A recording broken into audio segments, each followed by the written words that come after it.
Good. So many people. Everybody's kind of in a different mindset. Some people are flush with money because they're actually still working. They're just below the threshold and they're about to hit the checks. Yeah. Andy's gonna play on Saturday, and he was talking about like he was calling it busking, and I was like, that's pretty smart. Yeah. Trying to get it so just putting your Venmo up or whatever. I didn't get that. But Andy's smart.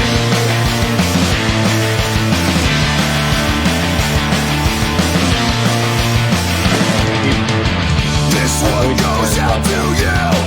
As a warning before you see the truth. This darkness will get its grip on you.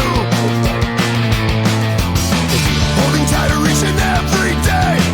It'll test your will, it'll test your strength and true you. So that will remain. And can you stand the pain of knowing impermanence remains? Put your head, stand erected. Hold fast, boy, hold fast. Hold fast, put your head, stand erected.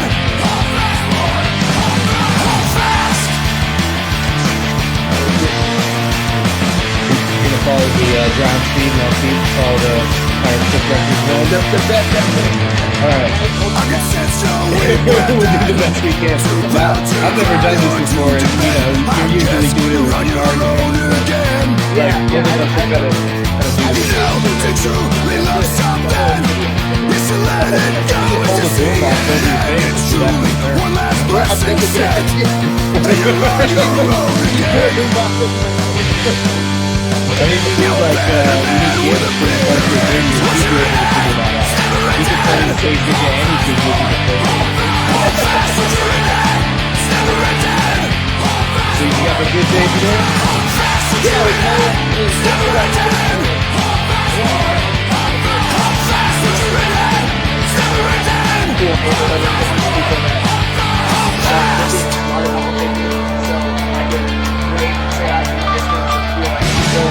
connecting with my neighborhood and also touch anybody, or like get too close to them. So yeah, it was we have that in today. common. Yeah. Both of us, we have that in common. Both of us living in places that are kind of being more progressive, so to speak, with their approach to all of this. And like, I don't know about you, but I'm proud of my community. You know what I mean? Like compared to a lot of other places in our state and other places, it's nice to finally just say that you're proud of something, because it's hard in today's world. I mean, the without getting too much into it, the government structure in Seattle, I think, is still kind of scrambling to figure out how to handle everything. But the people of Seattle, I think, are doing fucking great. Like all my neighbors know what's up, and there's a big push to support independent businesses. Like it's almost brings a tear to my eye how much people are like, I have to go to this restaurant, I have to go to this bar. Like they just made it legal to get to-go cocktails. So a lot of bars are doing like make it yourself cocktail kits, Yep.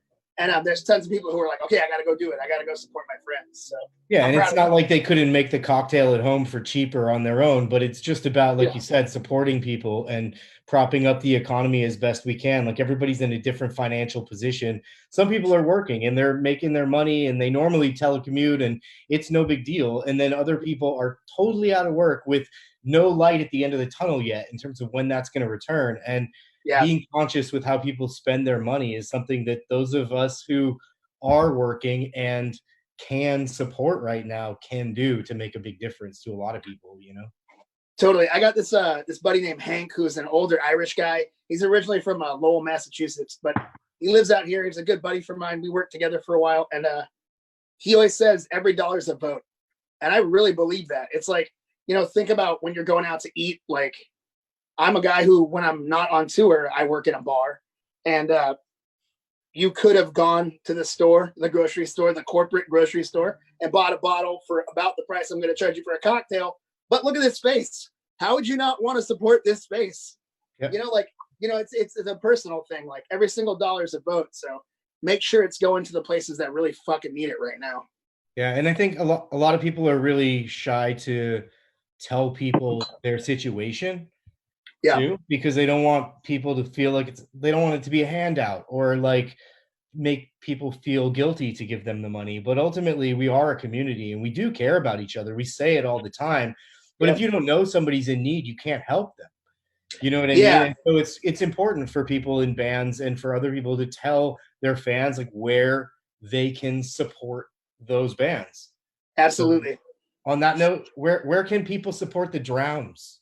Well, they can go question for our Q&A. That was nice. That was like a good. It almost seemed unplanned. It was really good. It was.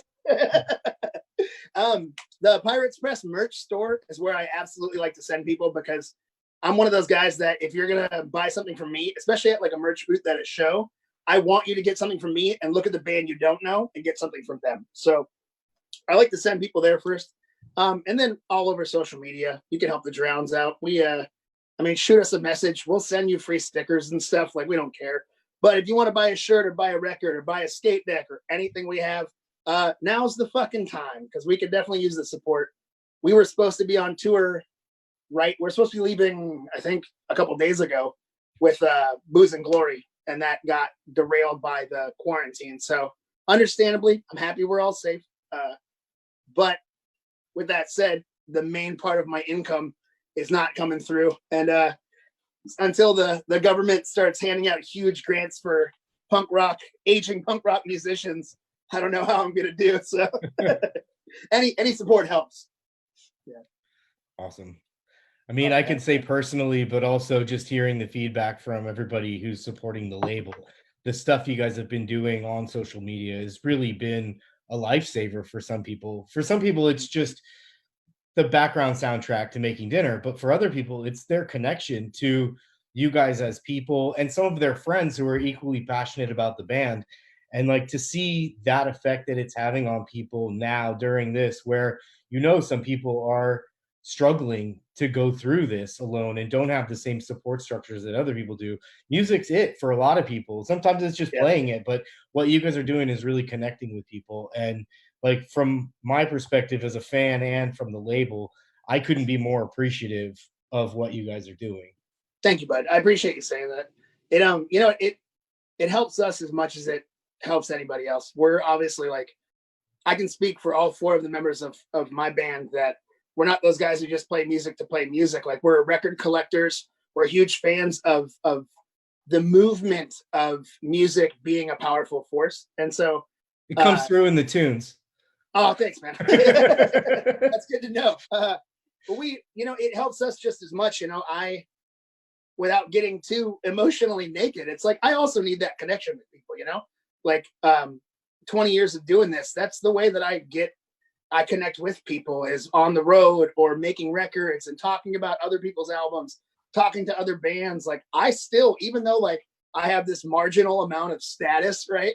I still message my favorite bands and I go, I love that record. And they never respond. And I don't get pissed off. I'm just like, I'm going to tell them anyway. Your guitar tone was great on that record, So I need it just as much as anybody else. So thank you for saying that. And I feel very justified to hear that. So thank you. You're welcome. It's genuine. What other than your own and other than Andy's, what have been some of the things other people have done that you've really connected with or enjoyed on, like, Rock the Sofa and stuff like that? I think I really loved Lynn from Bad Cop set. That was incredible. It's been a lot of fun watching my buddy Lenny Lashley not just play, but go through the massive amount of gear that he has. He's like playing something different every time. So I will now log on when Lenny's on just to see what he's playing, because apparently we're both gear collectors, but that guy has such an epic bankroll that I will never know. So it's nice to see what gear he has. And I've been doing a lot of podcasts. If you knew how old he was, then it would just be a matter of like, oh, I just got to collect like one guitar every 8 years, an amp a decade. Like, I'll be set, Yeah. His songs are great too, and he's a great guy, but it's fun seeing all his gear. No, it's awesome. Podcasts. I've been doing a lot of podcasts during this quarantine. Obviously the Mabel Syndrome folks are incredible. And that's been a big one for me, but a lot of music podcasts have been real big for me. Yeah, it's also been fun just to Zoom call with my buddies. Like you and I never did this before this all happened, and now we're doing it like all the time. You know, last week we did one of these. So yeah, for Alan's birthday. Yeah. Yeah. He's another example of somebody that, you know, him and Gowdy both, the amount of shows that they go to on a regular basis, the impact that this kind of situation has on them is different from those of us who, like, I live at a place with a family and come home for dinner every night, and I'm not going out every night and socializing with tons and tons of people, but the effect that it's having on those kind of people is profound. You know what I mean? And like, Zoom calls and the things that allow you to connect with lots of people are important, you know? And I hope this trend that you were just describing, I hope it continues after this. Like, I want to be talking to my friends from different countries more often than I do. And this is a good reminder that we have the technology now, obviously, to do that. So I hope it continues. As long as you and Andy don't have to do it down the street from each other anymore, like, that'll be great. Yeah. We're counting the minutes, man. I miss the guys in my band so much. Like, that's another thing. Like, you know, we would normally be in a van for so long right now that, you know, it becomes addictive. It sounds weird, but it really does. Like, I miss being in a van and, you know, shooting the shit with those guys and smelling their farts and like finding which like really you can find something better to latch onto. It's all part of the experience. The olfactory, it's just incredible. Oh man. I wrote down some questions for you. Bring it, man. All right. When this is all over, what are you most looking forward to? Well, when it's really all over, like way down the road. Yeah. When everything's back to normal. Seeing some random drunk ass dude in a pit with his shirt off, not going, oh, all right, and looking around. You know what I mean? Like that's gonna be a great feeling when you can like look at that crazy dude and be like, cool, we're back to normal. That's a good point. Like, there's probably gonna be some social after effect of all of this. Like, even when we get the all clear and we're good to go, it's like it is going to be weird when you're in like a festival with 10,000 people and some sweaty dude rubs up against you. I would be lying if I don't think I'm going to go like, oh no, like that's a good point. That's weird. I mean, it's going to be even people that are more sensitive than that, and some of which is going to be grounded in legit concern. You know what I mean? And absolutely. Eventually, obviously, people can hopefully have a little bit less of it impact their thought process. But like for a while, people are going to be really concerned with it. And if you live with somebody who's got like an immunodeficiency order or a problem or something, or you do, or something like that, it's going to completely limit your ability to do things for an extended period of time. It's not absolutely an overnight thing. Like, people want to open up, but it's a question of like, once things are open up, do you really want to engage with that stuff? You know what I mean? We're not really ready for that. If some people want to act in a riskier way, we kind of live in a country that allows that. Yeah. To an extent, you know, the social contract that we have is very different than in a lot of other places. But at the same time, like, it's up to each individual to decide what's appropriate and each community to ultimately. Yeah, well, I guess to take something positive away from that, there is a high possibility that a lot of the cleanliness and the way that we are avoiding these kind of problems, maybe those things will continue, and that'll probably be better for everyone as a whole. Yeah, 100%, for sure. And just the awareness that people have about the people around them, and the fact that we have to act as a community at times in a drastic way is something that people haven't done. A lot of generations of Americans haven't really done, you know. Totally. We've gone to war during my lifetime, but it wasn't the kind of war that, you know, our parents and grandparents' generations went through, where hundreds of thousands of people were told to do something by their government, not asked to do something. You know Yeah, what I mean? And that's a little different. Like we're privileged to live in the America that we live in, but at the same time, we can't let that slip away. yeah. And there's so many sides to that coin. Like there really is. It's like, obviously I feel like I could maybe speculate for you also, but the punk rock part of you wants to be like, you fucking tell me what to do. Get out of here, government. But also like, the part of me that has a wife who has diabetes is like, stay the fuck away from me and my family. Like, let's keep a distance until I know that she's going to be safe, Yeah. I absolutely miss going into Pirates Press every day and miss all of the pirates and getting to have individual conversations with all of them and group conversations with all of them. And I know that we're a much more amazing entity when we can have that dynamic. But at the same time, I'm more than happy to make this sacrifice for as long as we need to so that we can get back to that in a much bigger way with less, like more peace of mind. And at the same time, allow everybody else in our community to do the same thing. Absolutely. It shouldn't be any one person's decision to decide whether or not to reopen a business. We're part of a community, whether you want to be part of it or not. You've chosen to live here. You're part of a social contract with the rest of the people around you. And regardless of whether you like them or not, we have leaders that are elected. And if you don't believe that the system works, fight against it, but fight against it within it to change it. Don't just sit there and protest for the sake of protesting. Like, get actively involved in changing it if you think something's wrong, Yeah, absolutely. I mean, I wrote songs on View from the Bottom, our first record, about the idea of people being like, I don't agree with this, fuck you. And this keyboard is as far as their protest goes. It's like, well, how much does that really mean? That's a very vague rebellion. And you're throwing it into the ether to make yourself feel better. If you truly believe in something, stand behind it. But if not, understand how it works and understand how you can make your life better with it, Yeah. And other people's lives better. Yeah. You were so lucky with the people that maybe I shouldn't say lucky, but you've been so good at collecting so many great people at Pirates that I can't even imagine what it's like to not see. I'm bitching about not seeing my band, but you have a whole group of people who are incredible and all work together to make something continue going, this huge business. Like, I'm sure that's got to be tough on you. Yeah, it's really hard. And just the building itself is a huge sense of pride for a lot of us to be able to go into that building. I mean, you've been there. It's awesome. Like, absolutely.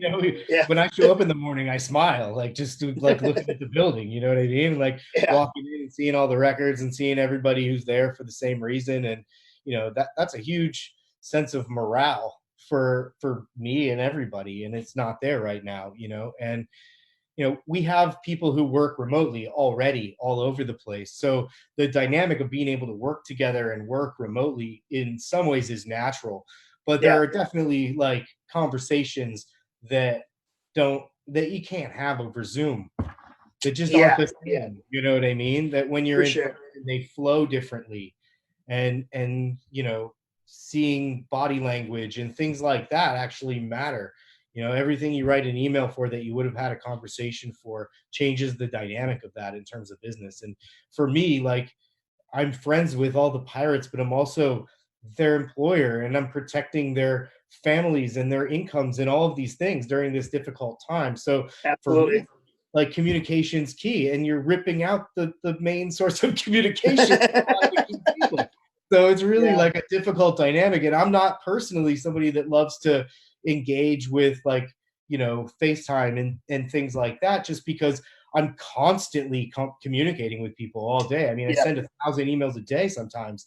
And to have conversations with people who are in Europe and stuff like that over FaceTime, it's natural. I have to do that to maintain those relationships. But to have to take that and then add those same types of conversations to people who I would normally be able to knock that conversation out in 5 minutes in person, it makes life tough right now, Yeah, it's just more cogs in the machine, trying to make it work for sure. Yeah. Who's I forget his name and I'm a jerk for it, but who's the guy who works there who's in Western Addiction? Chad. Oh my God, the new Western Addiction is so good. It is. I'm so excited about it. It's so good. The records are going to show up at Pirates here in probably a week or so. He's pretty stoked. We got some photos from the production department as everything was getting packed up, and it just like it really excited him. But at the same time, that's like the worst thing, because normally we operate in such a way where the records like leave the Czech Republic on Friday and they show up to us on Monday. So it's like an immediate gratification thing. You get to get your hands on it immediately. And now they're all like in this long transit by boat so that we can keep the prices the same for people. Like our main goal right now is basically to keep the prices the same, because we don't want anybody to have to pay more and know that that money's going to some shipping company because of this whole situation. So totally, at the end of the day, that's what we're trying to do. And it slowed things down, but ultimately nobody's in a real rush to do much of anything right now. So it's kind of all right. I actually cheated and sent a FedEx package to our office with a few things last week. So I got to see like the new noise releases and, some important stuff, morale boosters. Yeah. Not just for me, for everybody. I mean, you guys have all seen the posts and stuff too, but yeah, so awesome. Dude, there's some pretty cool records we've got coming out. I mean, it's tough with all this situation and all the tours being canceled. Normally, as you know, we're putting out records and timing them with tours and trying to make it so that the bands are making as much money as possible. And right now, it's almost impossible to time anything. Same thing with merchandise. It's like, how much merch did we order in preparation for just one tour coming up that's now just sitting at your warehouse right now, like collecting dust? I mean, that was in some ways our fault for being way too organized and on top of us. Exactly. We knew that there were going to be so many bands coming to us throughout April and May going, our tour starts in 2 weeks and we forgot to organize the merch, and here we need this and that and this and that. Yeah. That we got all the stuff that we were actually more in control of done. So this stuff's sitting in our warehouse, and then all of a sudden, like, it's March 15th and we're like, 2 months ahead of the game, which in any other world is just a dream come true. Yeah, I was going to say, without the quarantine, you'd be stoked. Yeah, so, if you need a Cox Bar bomber jacket or an Old Firm Casuals track jacket or, the new Drowns merch for the song with the video that we were going to film at Punk Rock Bowling that's not going to happen till later, all the juicy bits. Like, we're just doing it all haphazard. Oh, man. The most important thing is that all the money's ultimately landing with the bands. You know what I mean? This is all merch that the bands were going to sell over their tables anyways. And so, people can't see the show, but they can wear the shirt. Like, it's making a lot of people happy. And hell, a lot of people weren't going to get to go to those shows anyways. Totally. Sweden got to get their shirts early, because normally we wouldn't have put that stuff on sale till after your tour. Yep. You know what I mean? Because usually we want you to have the exclusivity with it when you get it. So it's just like such backward shit, But I mean, at least it's still happening, though. You know what I mean? Like, I think on both sides of the fence, we're both kind of adapting as the game changes, and which is a lot of like my thought process right now, and you and I have discussed, is like trying to anticipate every next move, like trying to be ready. Like we're the Drowns are getting ready to go into the studio for funsies, when all this is over, because we can't go on the road. So we're trying to like funsies, man. I run the label. I'm trying not to allude to anything. But yeah, we're making the best of our time was a plan we had to figure out. It's like, well, we're probably not going to be able to go to Europe anytime soon, which is a bummer. And I have to announce now that our European tour is canceled. We saw it coming. We tried to hold out for a little while. Unfortunately, it's not going to happen, which is a huge bummer for us, but Can I tell you a secret? Can I tell you a secret? I think everybody anticipated that.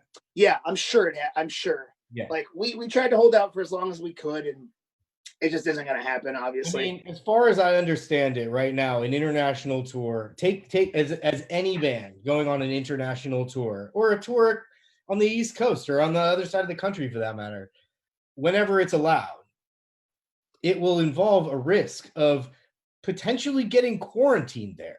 Yep. Yep. You could find out on day 3 of your tour that something happened at day 1 of your tour, and then you need to stay somewhere random for 14 days and cancel the rest of your tour. Like, how many bands are in a financial position to be able to take on that risk? Not many. Yeah. You know? Yeah, exactly. For a while, I think we're going to be able to really develop local scenes, regional scenes. You know what I mean? You're going to Totally. get sick and tired of seeing certain local bands, but other certain local bands are going to become a religion for you. You know what I mean? I remember when I lived in the city in like 99 to 2001, I probably saw Reducers SF 25 times, 30 to 50 times. I don't know. You know at what least I mean? it's a good, Anytime at least they they're a played good band. anywhere in the Bay Area, I went to it, and it never got old. Yeah. And there are those kind of bands, and sometimes the show itself is better than other shows, but it becomes an event. It becomes a scene. It becomes something you do. You know what I Totally. mean? I think those are what we're gonna all need to get us through. It's it's going to work in a way where it ends up supporting bands and supporting venues, but I don't imagine we're going to stand in a venue seeing a band in front of 5,000 of our city mates anytime soon. You know what I mean? Like, Yeah. and that doesn't really bother me. Like, it's a huge bummer for those bands and those musicians and companies who are affected by it. But ultimately, the heart and soul of punk rock is not that. And it's not Live Nation and Golden Voice. It's Eli's and the Parkside and Bottom of the Hill, which we hope we'll be able to get to a point where we can accommodate a comfortable show that's profitable for the venues, where the bands can make money, and maybe your guarantees sacrificed for a while, but because there's less people there, but hopefully you're making more money at the merch table. You know what I mean? Yeah. If you're creative and you keep your finger on the pulse through this, like, ultimately people want to support bands. So Totally. ways to support it, and they'll come through. It might be about sucking up your pride as a bigger band and playing every night of the week in a tiny club in your town. But who knows? Shit's going to get weird. It's going to get cool. And there's going to be a lot of people who impress us with their ability to, like, be humble and really just take their art form and show it off as art and as, like, a part of who they are, you know? Yeah. Well, and it's not like punk rock hasn't had to adapt over the years, you know, like even, you know, I don't know, not that long ago when clubs weren't booking punk bands that often, they just put on house shows, and then house shows became this huge run where like a band could tour only on house shows, you know? It's like, it's not like we're not going to figure it out, you know? But it definitely is like for Chances are we'll be the first to figure it out. Hey, we launched Rock the Sofa, and fucking Live Nation sent out a blast the next day saying they were basically doing the same thing, but for, like, not punk bands. Yeah, exactly. Yeah, exactly. Yeah. Which sounds boring. Yeah. Why? I don't see anybody else doing an aircraft carrier show anytime soon, though. Whoa, jeez. Yeah, put it away, man. We all know you're great. I mean, that was incredible. That was absolutely, like, you know, we've talked about it before, but that was so gnarly. It was so rad. And for the Drowns, what a weird, like, set of circumstances to be in Japan on tour, having this great tour that was unreal and, like, completely surreal, like, mind-blowing tour of people in dirty clubs in the middle of Tokyo knowing all our lyrics, right? Mind-blowing by itself. Yeah. Then we get stuck in the typhoon and we have to get evacuated and we have to run through 200-mile-an-hour winds, and we sleep on tarps and eat like survival crackers. And 3 days later, we were playing on an aircraft carrier. It's so nuts, dude. It's weird, dude. Everybody that was in the bands that played that day have such different takeaways from it. And, like, what their experience was, is so vastly different, every single one of them, that, like, it makes it so special because we get to hear all of them and, like, put that story together, kind of, you know. One of my favorite memories of that was when they were bringing up the gear. We loaded it all, and there was an old man who had served on the ship, like, next to me.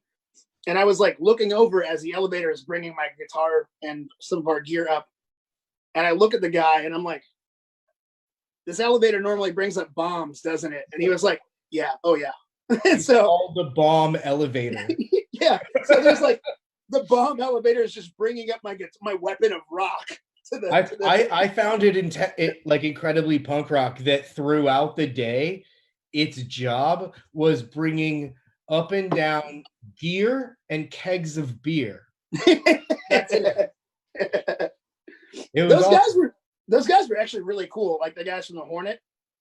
It was cool. It only worked because we all stepped it up, and Audra and her staff stepped it up. Like they had no idea what they got themselves into by allowing us to do it.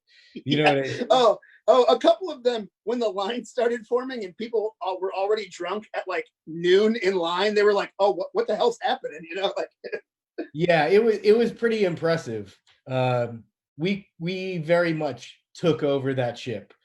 They were in charge, but we were making sure that things flowed smoothly. You know, I had such a good time. Yeah, it was great, man. Yeah, I actually had a dream the other night that coronavirus started at Rock the Ship. It was fucked up. Oh no! Don't tell me that. Yeah, with some fucking bat droppings from like fucking whatever Korea or wherever the ship was during like, you know, history. Yeah. Those really big dreams. But yeah. Hey, I mean, a bunch of people got sick. You had a couple friends got sick. We had friends get sick. Like, who the fuck knows, you know? Could have been. Maybe we were all patient zero. Dude, that would be so epic, though. I mean, horrible, but epic. I have a very serious question for you, sir. Why are you a Red Sox fan and not an A's or a Giants fan? Well, first of all, I also love the Giants. Like minor league baseball's rad. National League, National League. But I'm actually fourth generation diehard.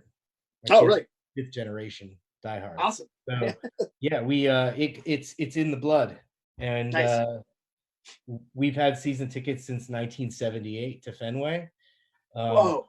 I went to my very first game in the same seats that I took my daughter to her very first game. That's rad. And I grew up outside of Boston, and you don't ever lose that. It doesn't matter. I mean, I've got cousins in Ohio, Kate and Kelly, who are Tribe fans, you know. Yeah. But at the same time, you know, their heart's broken when the Indians play the Red Sox. Like, they don't know who to root for. And ultimately, if the Indians lose, they're not heartbroken the way the Indians lose to the Yankees. You know what I mean? Yeah, yeah. And when I go to an A's game, I'm happy to root for the A's as long as they're not playing the Red Sox. You know, yeah. I love my local team. If only they had a stadium that was not the worst stadium in the whole world. I was over there when the Red Sox won the World Series in the early 2000s. I don't remember what year it was, but 4, 8, 13. I was over there There's so many. I was over there working, and it was really like it's something special about being there, because I'm from a city where our baseball team has never won anything, and so it was pretty insane to watch all these. And that was before the Seahawks had won the Super Bowl, so I was not privy to that sort of celebration. And I don't mean in a like burn things down and break shit kind of way. Like, people were just genuinely so happy. Like, you know, restaurants were giving stuff away for free. People were singing in the streets. It was pretty electric. Unless you've been there like for more than a day in a tourist spot, you don't really realize how crazy huge. They're wicked sports fans. Yeah. Like, you can't even go to like a 5-star Michelin restaurant and there not be a TV in there, because it could only be 3 days a year that it's on. But those 3 days a year it's on, because if it's not on, that restaurant is absolutely crickets. You know? Yeah. Oh, that's awesome though. Boston, I will always have love for Boston. Like, it's home. even though it's not home anymore, it's still home, and I feel that way every time I go there. Yeah, it's a great city, man. I always have a good time there. Best food for me, at least. I'm a seafood person. On that note, my questions were very lame and vague for you, mostly. Okay. Favorite quarantine meal so far? Oh man, I'm vegan. I don't eat animal products. I'm not one of those guys, though. I know. I'm not super militant about it or anything, but I made vegan bacon mac and cheese that was unreal. So if you all of a sudden got stranded on a desert island and there were no vegetables, what would you do? I'd figure it out for sure. I would. Am I completely by myself? Would it make the decision easier if you were stranded on that desert island with Donald Trump? I'd eat him. I'd eat him in a heartbeat. Yeah. Although I bet he tastes like shit. You are what you eat, right? Real sour. They would then make you taste like shit, though. Oh man, I would definitely. I mean, I don't know. I'd probably eat another person if I had to. Like if it wasn't a live situation and they were already dead. This is getting weird now. But I mean, you got to entertain people. That's what the people want to hear. Cannibalism. I mean, who hasn't had a thought about cannibalism during a quarantine lockdown? Oh man, is anyone asking questions? Anybody? I don't know. We should probably just tell our closest friends to text us the best ones that they've been watching in the feed. That's true. Yeah. So feel free, Hannah, Gowdy, Veek, anyone. Oh. If you see some good questions, just text them to us. And maybe we'll ask each other. My buddy Austin commented about the double down bathroom, and that's probably where the coronavirus started. Realistically, is in the bathroom of the double down in Las Vegas. It's totally possible. 100% plausible. I could see that. Yeah, it's the they have a drink there, don't they? That where they pour the drainage thing into a jug, like underneath all the taps, right? Ass juice. Yeah. You just made the like a thing with your mouth, and I immediately it just clicked. I was like, yeah, all right. Oh, they also have a bacon grease martinis there. That I would consider maybe. It's weird. I love bacon. It's weird because it looks like a normal martini, but then there's just this cloud bubble of grease on the top of it that you have to sift through your teeth while you drink. It's pretty gross. You getting texts from people? I'm getting some. Nick False is asking me what my favorite guitar is. Guitar that I have a bunch of great ones, and I'm a huge gear nerd, but my wife bought me a Jazzmaster a few years ago that I will never not play because I love it, and it's great. Oh, man. Oh, so Gowdy had a good one earlier. He just reminded me. Why have you not asked Pirates Press Records to mass produce your hot sauce that you didn't even tell me you made? Oh man, I would love to. That's a funny story. I'm a huge sauce nerd. Everybody knows that I'm a huge hot sauce nerd. Well before Hot Ones and that kind of stuff. Well before then.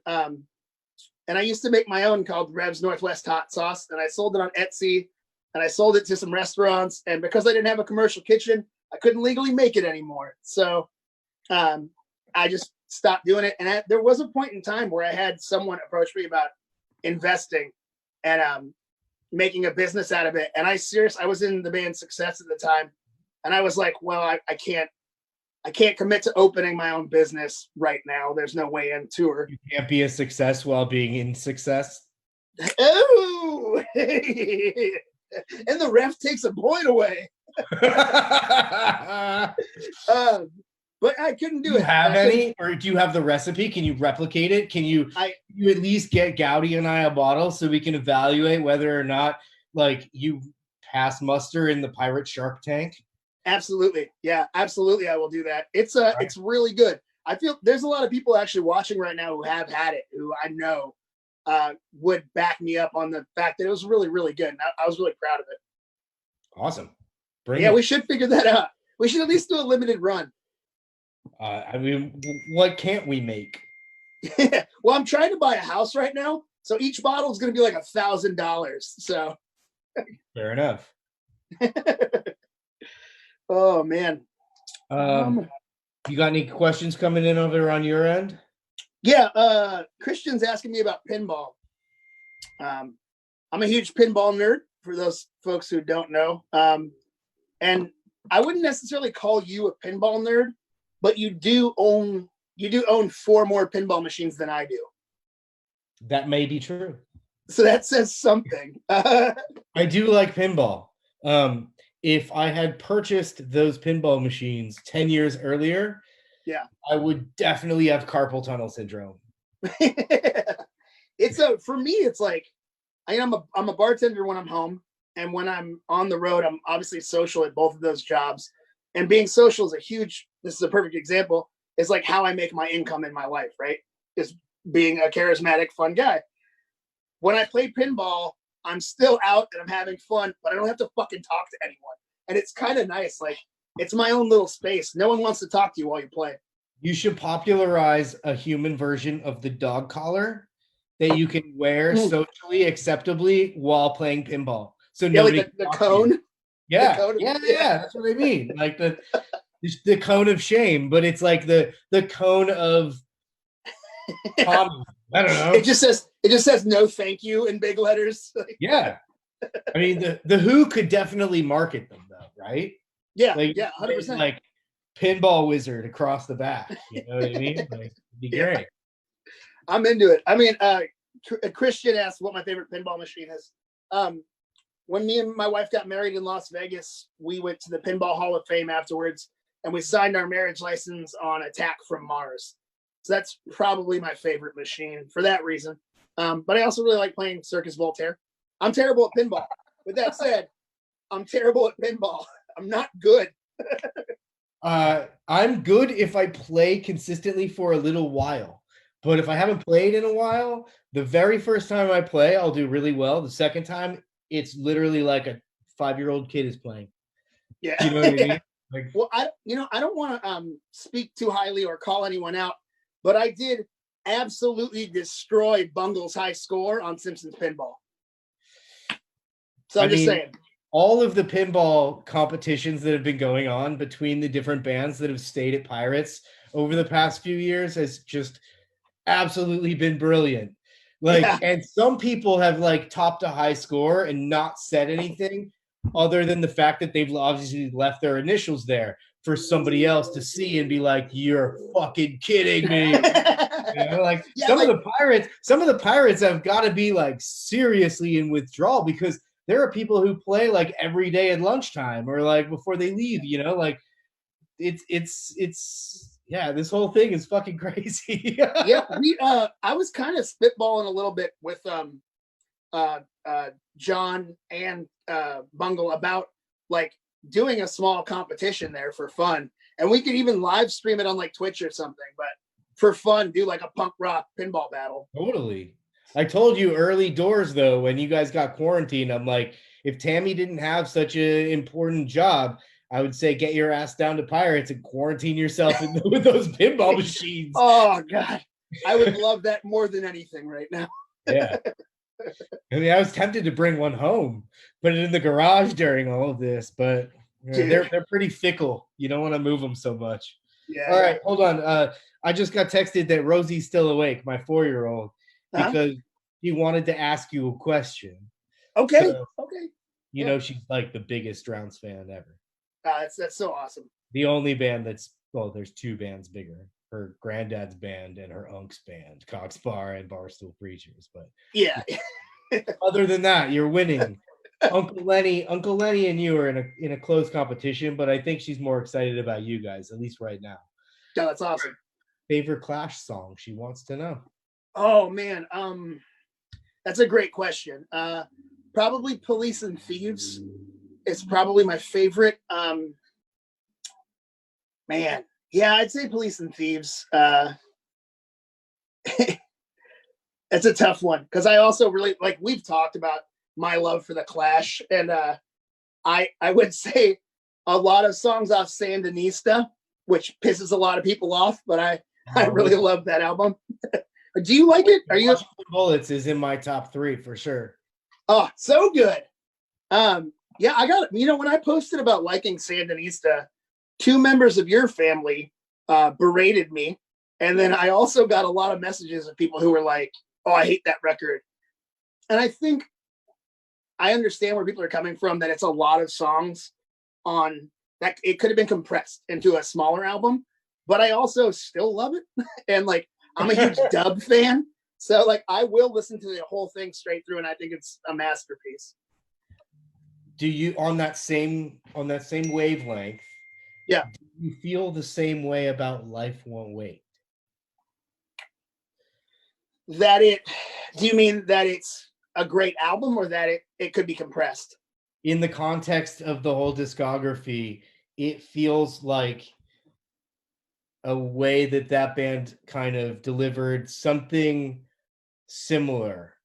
I'm not going to say, derivative in any way, because it had its own beast. But like, for me, the diversity on that album compared to the rest of the catalog and the way the progression went, it absolutely fit the model in the most perfect way.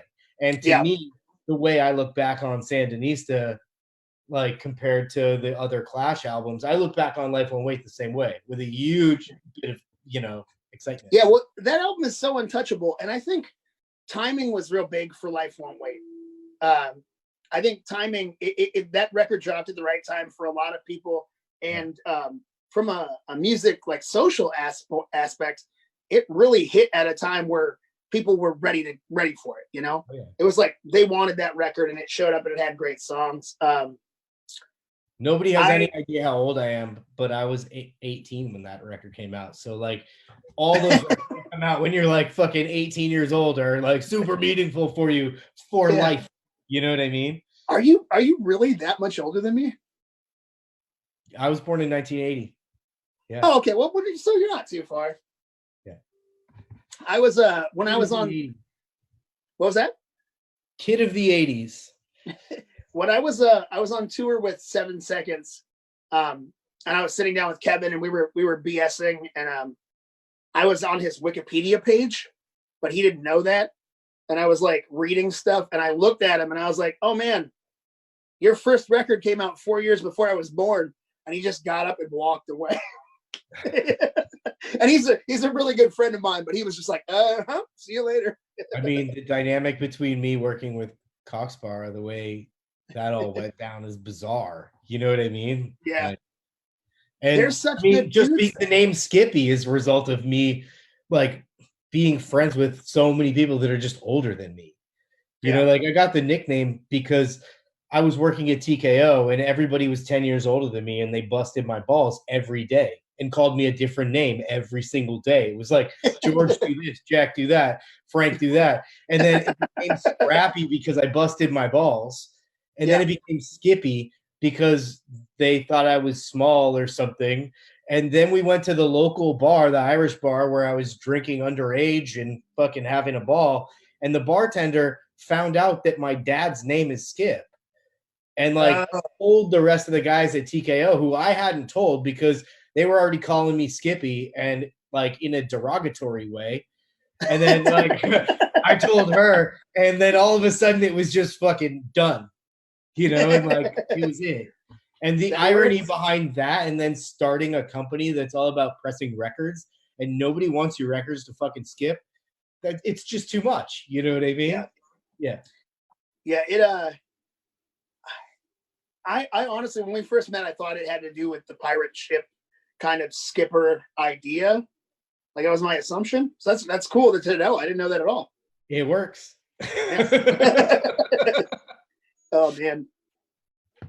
All right. I got some more questions here. Okay, what's up? Let's see.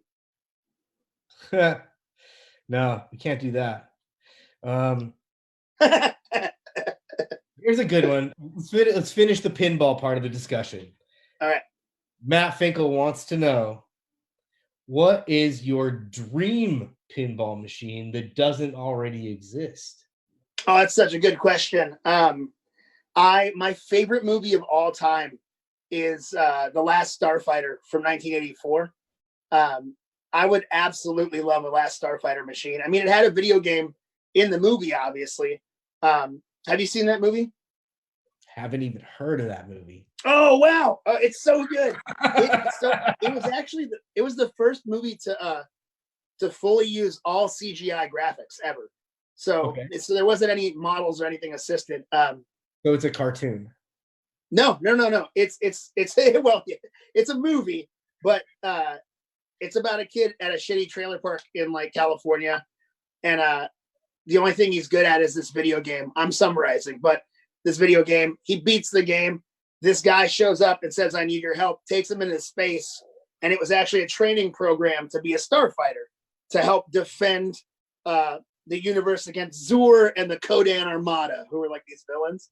So anyways, it's about a kid down on his luck, an underdog who plays a video game and goes on to save the world. And to me, that's like perfect pinball premise. Like, you know, you could get through levels of the game, you could get to space, you could fight Zur and the Kodan Armada, and the game. It'd be great. I think Finkel will be pleasantly surprised and pleased by that. People are taking all these totally serious questions. I have a question. It comes from Johnny from the Drowns.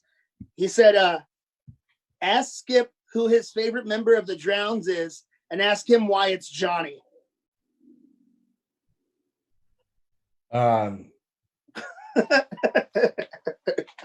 I don't play favorites. Good move. Perfect Switzerland on that one. Good job. If it wasn't for each of you, it wouldn't exist. Johnny's my favorite too. Sorry, and don't ask me to choose between you and Andy on the live stream shit either, because for different reasons, I've found both to be that thing for that moment that I've clung on to make me fucking happy in that moment on that day, and it's been fucking awesome. No, thanks, man. Me and Andy, obviously two very different songwriters and two very different like creative forces, and in the studio, I think it makes one great product that our two very different minds come together creatively to write songs. And this next record, we're actually working on some material right now that we're doing it more together than we ever have. So like I'm writing parts and sending them to him and vice versa, to where we're trying to team up together to really put our best foot forward. I'm very lucky to be playing music with Andy. He's taught me a lot about songwriting that I would have never gotten. Yeah, he fucking rules.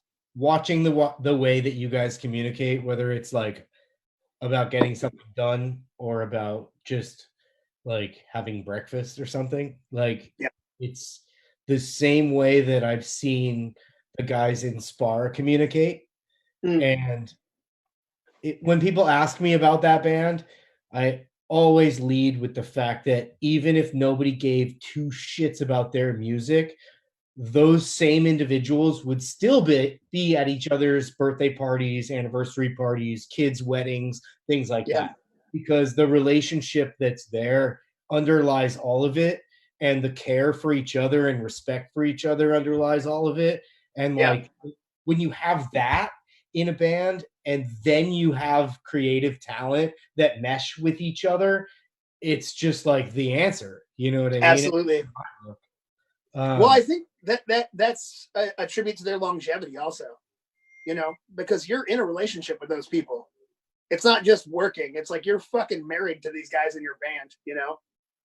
So I need to answer Alan Snodgrass's question real fast. It's Rev, how long should the mustache go? And I'm going to answer that question. And it's as long as it fucking needs to go. Actually, my light turned off. I'm going to turn my light back on so you can see the mustache in all of its glory. Oh, wait for it. Oh yeah, I'll get in there. Look at that. You ready to lose some viewers?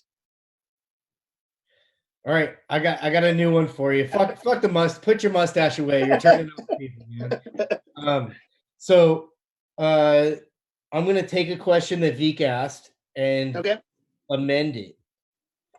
Somebody's asking what your favorite song to cover is, but I want to ask what song you've tried to cover with the band that you've not been able to get everybody to be gung-ho for, but you're still gung-ho for. Oh man,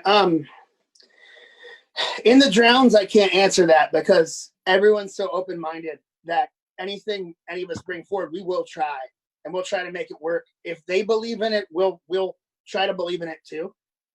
With Success, my old band, we tried to cover New Girl by Suicide Machines, and it just didn't work out. I love that song. I love that first Suicide Machines record. One of my favorite albums, but it just never worked out. It absolutely never worked out. Preachers should do that one. 100%. It makes more sense for them. Yeah, I would love that. All right.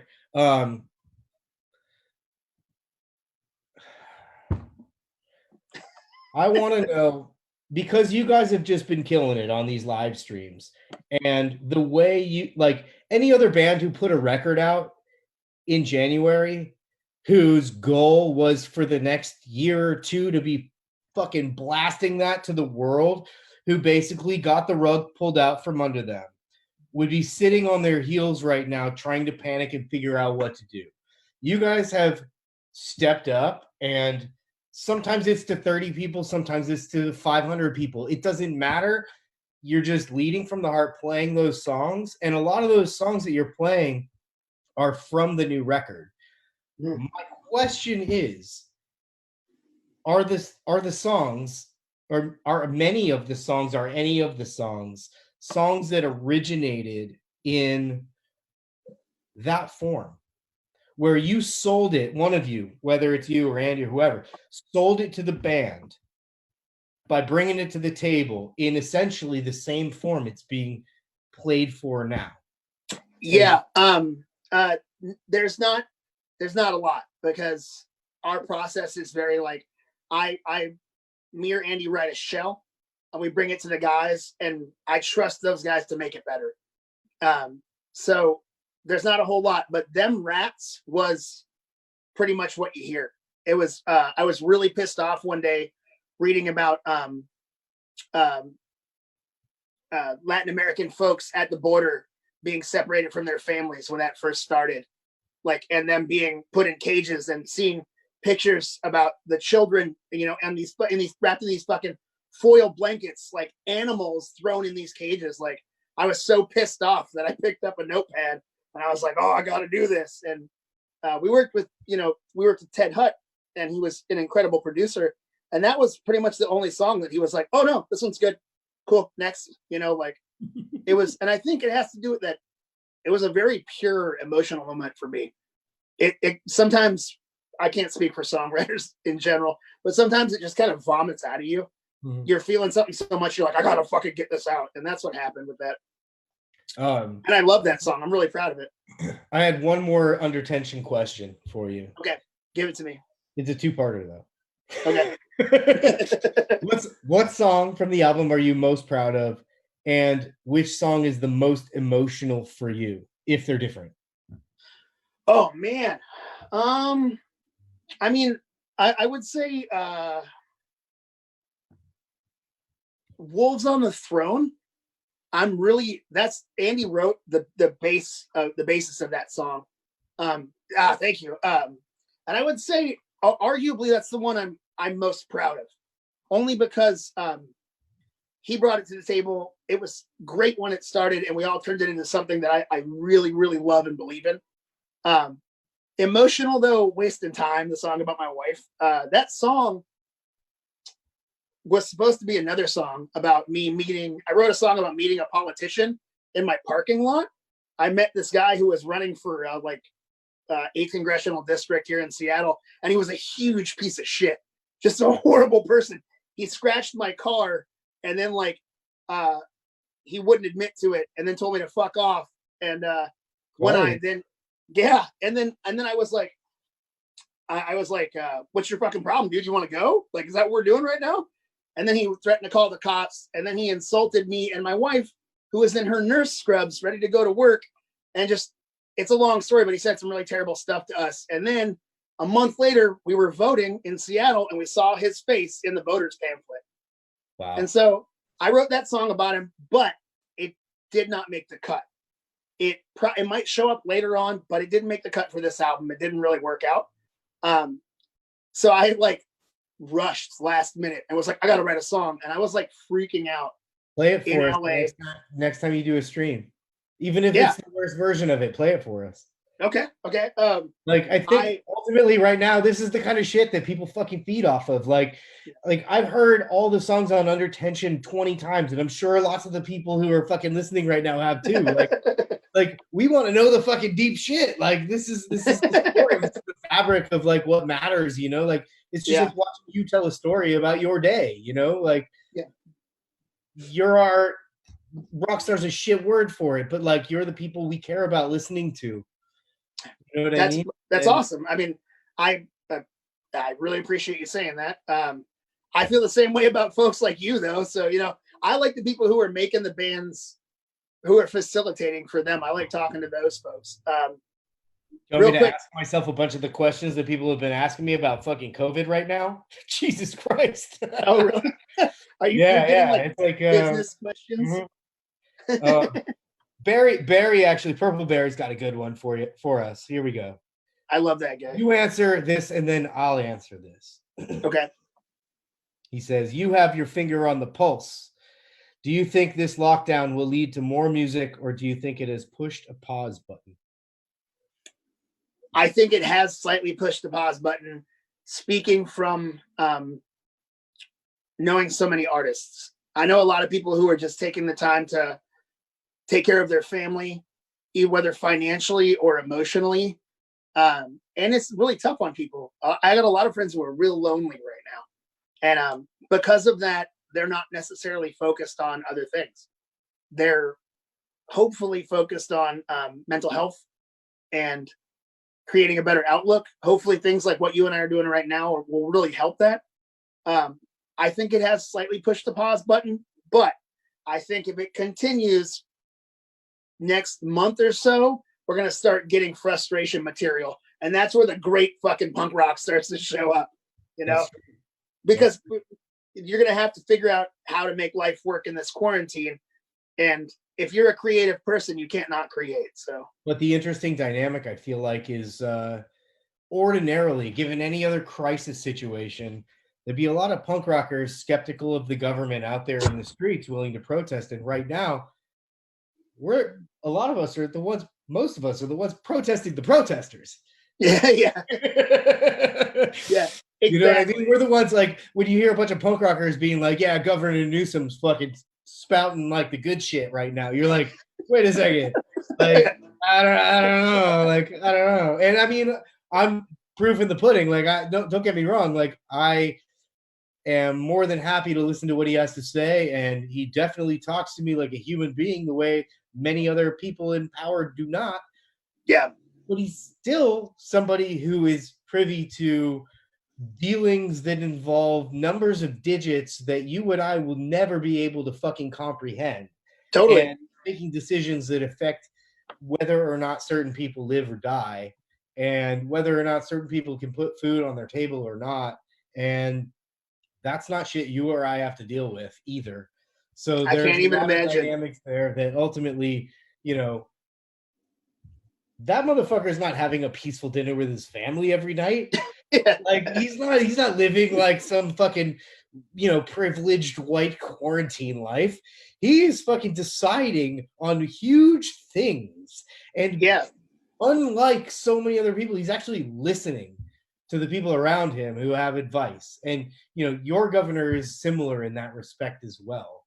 But there are so many who are not, and it is scary. You know what I mean? Yeah, man. It's the amount of music that's gonna come from this is huge. My answer to that question, though, is the best shit has not been written yet. Yeah, I agree. I absolutely agree with you. I mean, I don't want to spoil anything, but I think it may have been written by Andy. I'm just throwing that out there. Some of the best shit may have already been written by a member of my band. But no, I totally agree with you. I absolutely agree with you. It's So you're under contract to supply me with those brainstorm sessions now, right? Oh, do you want verbal agreement? Like, shake my hand, because we're never going to be able to shake hands again ever again anyways, so that's as close as we get, you know? Do you want the garbage, like me playing acoustic guitar and humming melodies? So I don't know, man. What you just said a second ago about Andy writing a song that's like earth shattering, like that's the kind of stuff you could share with me by all means. Yeah, you can tell me whether or not I can share it with Hannah and Rosie and Joe or not. You know what I mean? I'm happy to be discreet. Like, it's fine. You let me know. All right. Oh man. Here's a good question. Questions on your end? Yeah, I got a good one. From Cody. He says, what band's music has been helping you get through quarantine? Mine has definitely been you guys. Thanks, buddy. I appreciate it. Cody, I got to see him a little while ago. You too. He came. Thanks. That Cody came to our Portland show. He's from Utah, I think. So he came up for that and hung out. I'm very grateful to have him being so supportive. What band has helped you though, Skip? Pretty much most of the ones that either I'm working with right now or the ones that I listened to when I was 18. Oh yeah, you're going back through?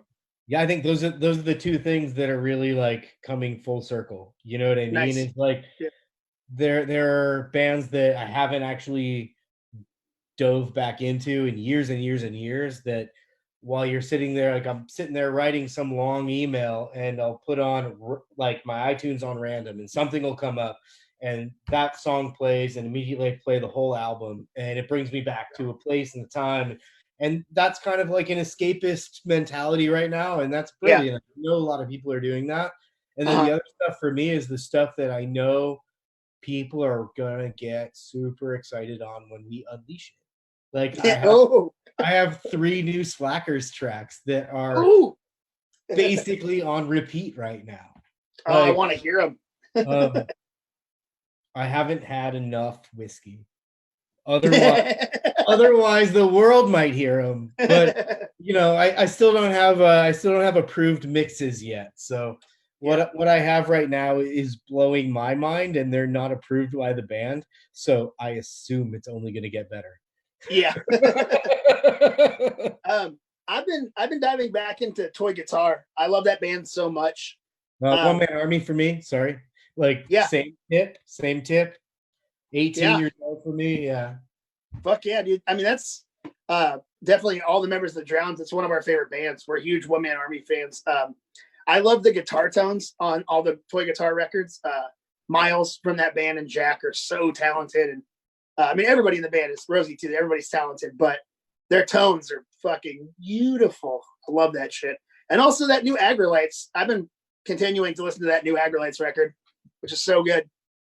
Those guys are great. You know, I wore a sweater trying to look nice because I feel like the Agrolites I feel like they wake up and they look incredible. Like they all have a look to them. Yes, he has a pool in his house, man. Come on. I know. You would feel like that too every day if you woke up. But like, no, he looks that way when he wakes up in a fucking Motel 8 and like River, you know, on the way to a show. You know what I mean? Like, no, I'm so proud of all of the people. Like he's a perfect example, again, like you and Andy and Lenny, of people who are absolutely making the most of this situation. Like I'm going to take the moment to plug what he's doing and the dedications that he's doing. He's playing anybody's dedications, and like you can pay him $1 or you can pay him $100. You can pay him $10,000. It's for charity. It's going to a good cause, and he is that dude who can fucking pull it off, dude. Like give him Kenny Loggins or like give him like, you know, Warren G, and he can fucking pull it off. It doesn't matter. Like, fine. So good. He's so talented. That whole band is so talented. little like Easter egg for Take Me Back, the song off View from the Bottom. We did a music video, and there's a moped, or excuse me, there's a Vespa rolling in the beginning, and that's actually some of Roger's like solo stuff. Like Roger from that band, that dude is so talented. He let us use a lot of his music for our music video, which is great. I love those dudes, man. I'm a fanboy. Who are you the biggest fanboy of? Oh, like of any band or not? Like, are you like a freak about anything? Like any celebrity, any like musician, artist, anything? Like, are you like collector for any of it? I'm a big science fiction guy, like huge. I read a lot of science fiction. I collect a lot of stuff. I come from a really interesting family that like have always been nerds. Like, we didn't go on vacations when I was a kid. We went to like conventions. Like, my parents are huge Trekkies and stuff. So I have a lot of science fiction stuff I collect. My wife collects like vintage Halloween stuff. But yeah, I mean, as far as, and we're also huge record nerds. It took us like 3 days when she moved here to combine our record collections. Time for me. You were just looking at the time in the corner of oh, yes, sorry.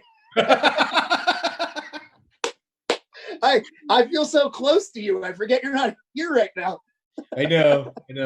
I can't see that way. We need to have VR Zoom chat feed something, right? That'd be dangerous. You wouldn't be able to tell if I was wearing pants or not. No, I'm definitely not wearing pants right now. Yeah. Oh man. Any other questions you got? Yeah, let me look. I have written some stuff for you. Okay. When everything is said and done, if you can build a bill of your celebration of post-quarantine show with 3 bands currently playing, what 3 bands would you put on the bill? Really? Yeah. Do you have to play as a band, or will you? Where is this taking place? I mean, like an actual show. Taking place at a 5,000 person venue with 250 people there, which is the next step, or is this taking place at like my front porch where there's 12 people watching outside? Or give me some context, Rev. Bottom of the hill. Bottom of the hill. So a show for 12 people. Okay, I got it. I'm going. It's a variety show. Barstool Preachers of the MC. Lenny Lashley leads off to help everybody get really depressed and drunk for a second. Then it's probably going to be you juggling, then you playing music, then Andy playing music, and then everybody on stage in hazmat suits playing something in really close quarters like this.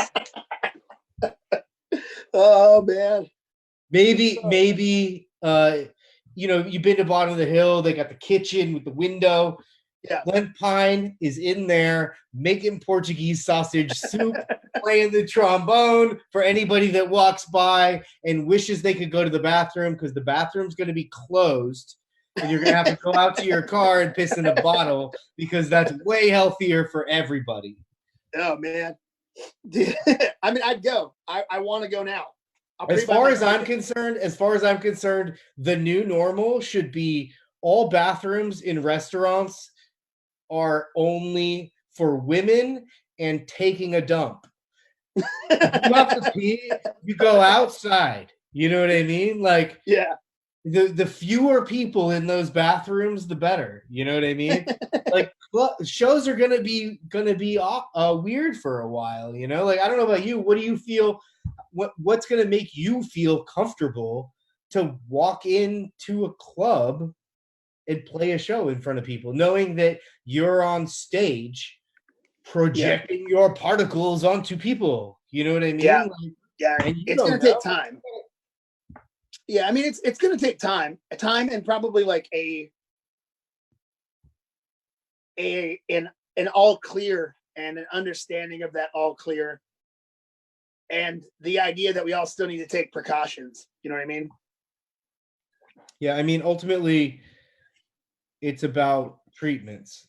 And if somebody gets coronavirus and they can go to the hospital and it gets treated, Yeah. and there are no longer unnecessary deaths because of it.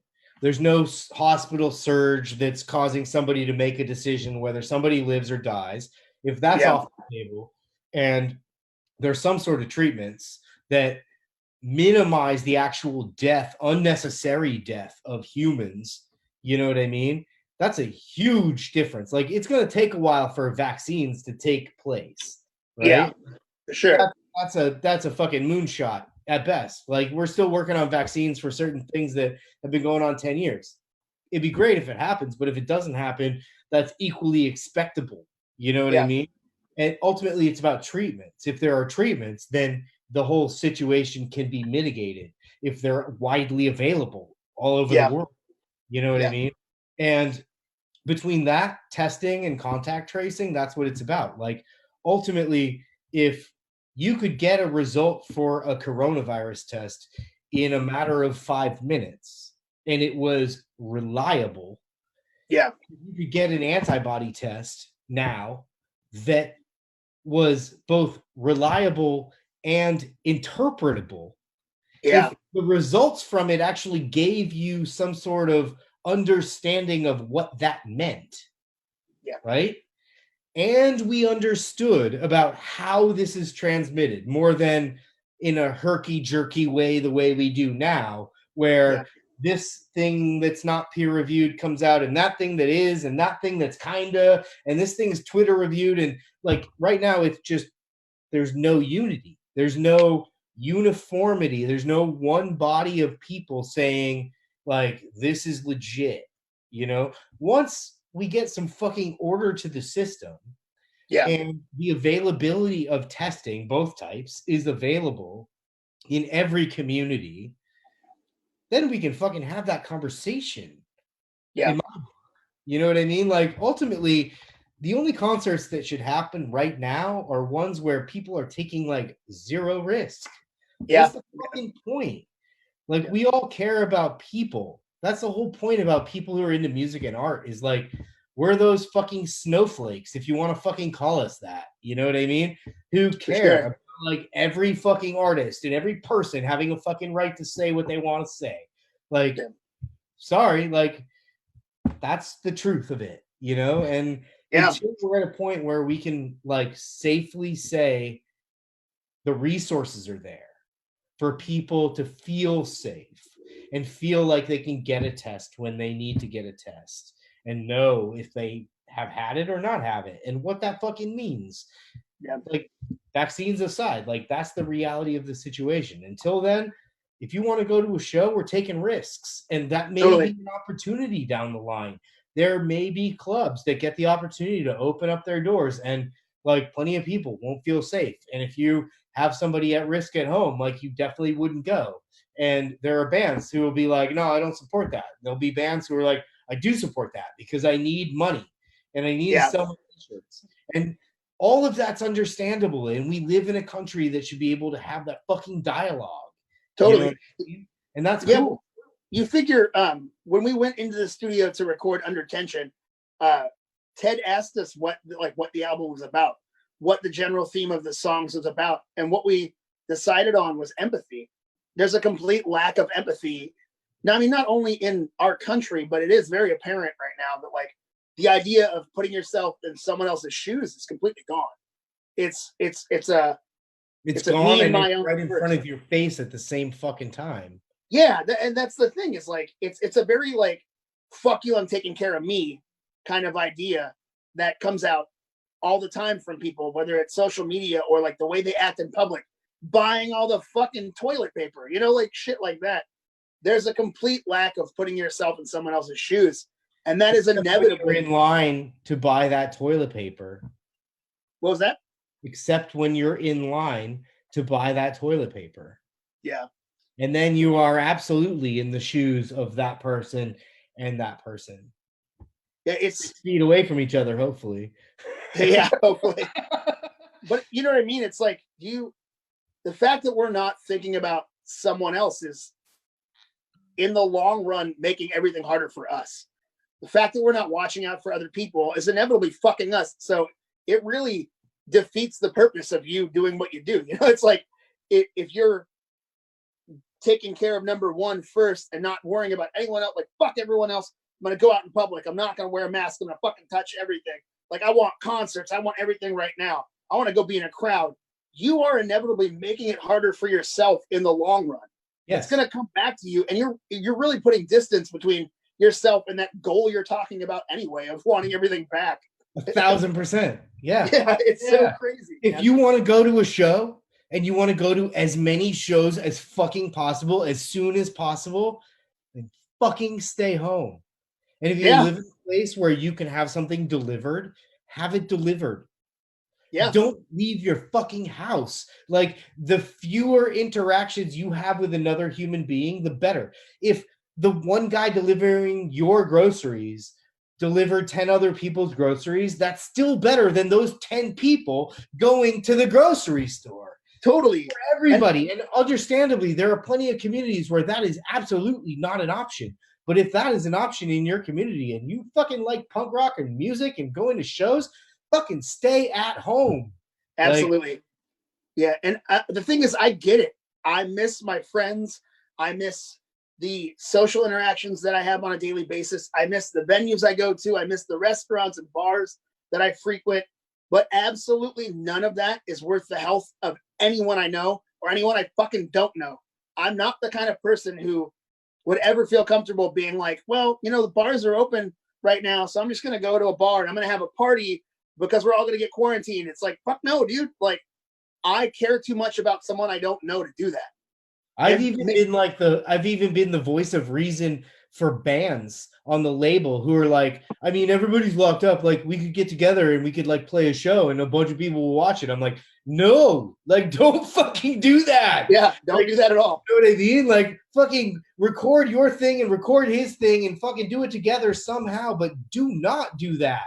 Don't go record a fucking video. Don't go do that. Like, ultimately, we're all in this together. And if we don't have that mentality, it's just going to take that much longer for us to fucking get back in those fucking punk rock indie venues and have a goddamn good show with a fucking pit where we don't look at each other and go, "Brr." Yeah. Yeah, I mean, I absolutely miss all of that, but I won't put anyone else at risk to just have that momentary like bit of joy. It's not fucking worth it. And I hate to say it, I'm Rev the nice guy, but you're a dickhead if you do that. You're putting everyone at risk and you're making it worse. You're preaching to the choir, man. I've got a giant ass warehouse. Like, we could literally paint 6-foot circles in the warehouse, set up a stage, and have a show with like at least 100 people. I mean, more if you include a family in one bubble, right? Yeah. Or one household in one bubble. We could have a fucking killer show with a shitload of people. But you know what? I am not asking everybody to bring a bottle to piss into, and it is for everybody to use the same bathroom. And fucking porta potties are the worst thing possible right now because it is just vaporized shit, which has actually been scientifically proven to fucking carry that stuff. So come on, like, we just gotta act together, and eventually we'll fucking get to a goddamn punk rock show and have a pit, and it'll be wonderful. But right now, like, thank you, Rev, for doing the dreams. Yeah, exactly. Like, and that's the thing is, it's like, if you want to make punk rock records, you want to be in a punk rock band, you want to play cool shows with bigger bands, now's the time to put in your work of not fucking doing that, you know? Like, be okay not doing that stuff. Work on material. Dude, like, write records Alan's question. Write some goddamn good music. Fucking sum this emotion up for everybody. Right? Yeah. Send it to me. I'll tell you whether it sucks or not, and then we can keep going from there. Anything to keep people inside. If you can't play for shit or sing for shit, send them the lyrics. I'm sure you got the time to read something. Maybe somebody's miraculous poem will turn into the best drown song ever. I am an open book. I would absolutely love send me what you got, but I'm going to be honest about it. Yeah. Hey, if somebody doesn't know you well enough to fucking expect that, then that's on them. Yeah, that's true. Speaking of which, I had a question for you. We're both busy guys, but obviously we both you and the guy over there that I can't see. you and I. No, yeah, I agree. No, so we're both busy and we both have tons of shit we're always doing. But I've been trying to start a podcast for a long time. And I think you and I should at least do one run of a podcast. Would you do a podcast with me? Yeah. Well, with you? Like with you? Like Zoom. You mean like basically add like a human being to this feed that like, you know, I mean, why call it a pod? Why not just do what we're doing now? Well, we could do that. But I mean, like in the long people run, like our faces. Like they like your mustache. Yeah. And they like my Red Sox hat, even though it's not a Boston Red Sox hat. Well, and also they like getting all these text messages of baseballs right now. They like the fact that you look like you're 25, but you're 55. I'm absolutely not 55. You do have like youthful good looks, though. You look younger than you are. There are two words that I live by that pretty much keep my stress level at an all-time low at all times. Moisturize. Oh, dude. Like, shit's fucking rough. But you gotta be able to tell yourself, fuck it. Yeah. And just the stress, the internal bubbling has gotta fucking go down. You know what I mean? Because otherwise you can't deal with shit. Like, you know, I've got 2 kids, I've got a wonderful wife and a family and obligations there, and I also have 25 pirates who it's always somebody's birthday, especially if you include, you know, the families and the inner circles of everybody. It's always somebody's birthday. It's always somebody is sick, somebody is on vacation, somebody's kids are having a problem. And all you're trying to do is keep everybody positive. Yeah. It's like being in a polygamous giant Mormon family where you have like 8,000 kids. You know what I mean? Ultimately, all I try to do is project positivity at all times. Absolutely. And realism too. Because there's no sense buttering shit up or blowing sunshine up somebody's ass. Like you got to be transparent and you got to fucking be able to address the fucking real problems that you come across at any one given time. But ultimately, the only time problems become unattainable or become obstacles that can't be overcome is when you don't communicate enough about them. Absolutely. 100%. You know, over the years, obviously the Drowns isn't the first band that I've done, but I've always had the same outlook of positive punk rock or like trying to put a good message into whatever I write. And I've gotten so much shit for that over the years, which is so surprising. But, you know, there's, especially in the punk rock world, but just in general. You want to be Sid Vicious and die in a shit hotel room someday? There's a natural aversion, I think, to someone who is putting that off. I think and they're on a large scale of viewing. Like there's a lot of people looking at them. But I don't care, you know, like I don't give a fuck. It's like how I live my normal life. And I like that you said the thing about fuck it, because I say that to my wife sometimes. She's a very analytical thinker. You know, my wife, she's a genius, a sweetheart, incredible person, but she's a very analytical thinker. She writes a lot of lists. She does a lot of everything is lined up in her life. And she gets, to play devil's advocate to myself here, she gets a lot done because of that. And there are times where she's stressing, though, about these things she can't get to, you know, that she had planned. And I tell her all the time, you got to add a little fuck it in there. You got to just throw a little more fuck it on top of that. It's not about disregarding the seriousness of any issue in any way. It's literally about telling yourself to not stress about it.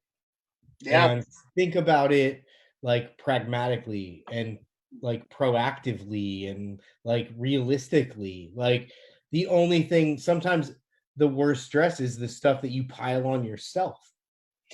You know, for sure. Like, I can't tell you how many bands that like have been like have told me that they're like nervous about playing in front of me for the first time or something. Like if I start working with them from the label perspective, and I walk in there, I'm like, "Are you fucking kidding me? Like, shut the fuck up! Like, you're the same person that you were yesterday, and I'm the same person that I was yesterday. Play the same fucking show you played yesterday, because I'm gonna still like you the same way you did yesterday. You know what I mean? It's garbage. Like ultimately, the amount of pressure people put on themselves far outweighs the realistic pressure that's put upon them from other places.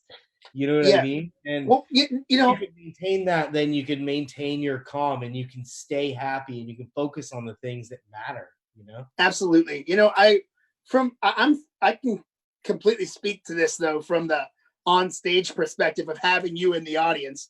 You know, when we had first started our working together, which I couldn't be happier with. You know, it was I wouldn't want to say it was I don't want to say that it was stressful to have you there, but it did mean a lot to see you smiling fucking ear to ear when we started playing, you know? singing all the words.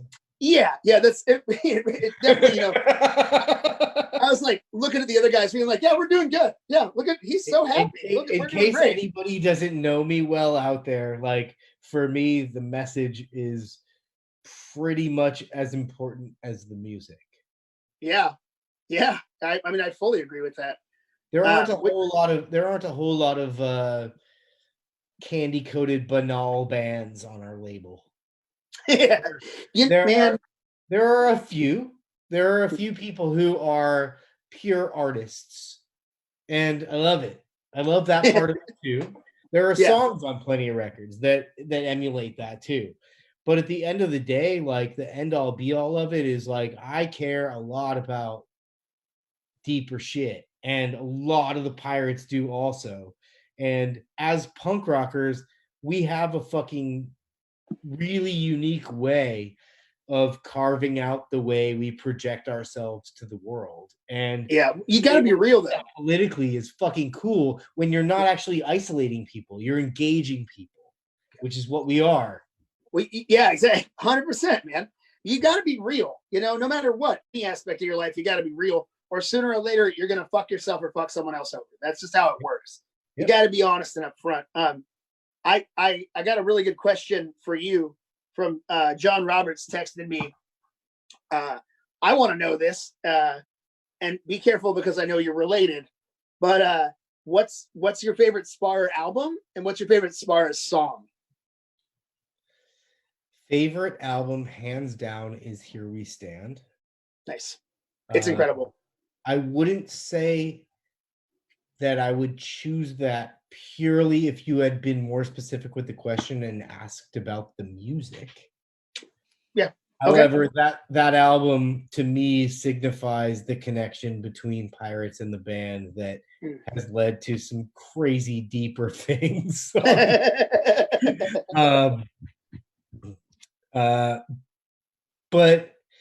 I think for me, like, it's really hard to pinpoint anything that's a favorite about that band in general, because it's too real. Yeah. And it's almost like you saying, who's your favorite person, or what was your favorite moment about Thanksgiving last year? Like, you're just like, that's a weird question. It's all you know what I mean? Like, that's kind of where I come from with that. Like, I have my personal things. For me, I guess if I had to choose a favorite song overall, overarching and anything, it would be Working, only because I've over time associated that song with Pirates. And it's not about like it's about the Pirates themselves, but it's about my impact on the world. Yeah. Tough Guys is probably my favorite Coxbar song. I absolutely love that song. They nailed it. The melodies are great. The lyrics are great and kind of funny, which is, you know, like anytime where you can get a good message across and then get a good laugh. Like you fucking nailed it. I did have a good moment. It's a whole other live stream, but there are so many songs that are bizarre to think about if the dude singing them is your father-in-law. Yeah. No, I totally get that. And don't get me wrong. I mean, when we were driving around in a fucking in a car in high school, fucking terrorizing people and doing fucked up shit, listening to those songs, they absolutely held different meaning than they do now. But yeah, that's a bizarre thing to have to fucking comprehend. Yeah, don't dig too deep. yeah, exactly. I can't, I had a good moment from another good moment from Rock the Ship. What's Colin's wife's name? I forget her name. Wendy. So or Nanny Wend. Nanny Wend. So randomly, I was watching them play, and I was on cloud nine. It was such an incredible end to a touring year for me, and I was already having a good time. And was that a security designation within the ship somewhere? Yeah, exactly. Yeah. It was my own personal oxygen bar. Wow. So I have a really sloppy video of me singing along with the guys in my band to Cox Bar playing, and it was great. But randomly, this woman I had never met before was standing side stage on something and grabbed me, underhooked my arm and pulled me up to where she was. And I was like, "Hey, what's up?" And she was like, "Hi, I'm Colin's wife. I love your band." And I was like, "Oh, thanks." And she gave me a hug, and we sang Riot Squad together, and I was crying. She couldn't tell because I kept it from her, but I was in tears. It was such a cool moment. I was like, "Oh man, this is so awesome." Wait till one day you have her Sunday roast. Ooh, is it? Yeah. No, she was such a sweetheart, but it was so fun. We'll see which evokes more tears. Oh man. All right. Are there any serious questions? Otherwise, I got more whiskey to drink and a bathroom to hit and all kinds of fun stuff. Oh yeah, man. Gowdy has to be able to ask a question, right? Yeah, he is mostly messaging me about how great the movie The Last Starfighter is. Yeah, but come on, Gowdy, get with it. Oh man. All right. All I'm gonna say is I know that your plan as a band is once mobility has become more realistic and smart and safe to go and record. Yeah. Share with us one of those songs before you go and record it.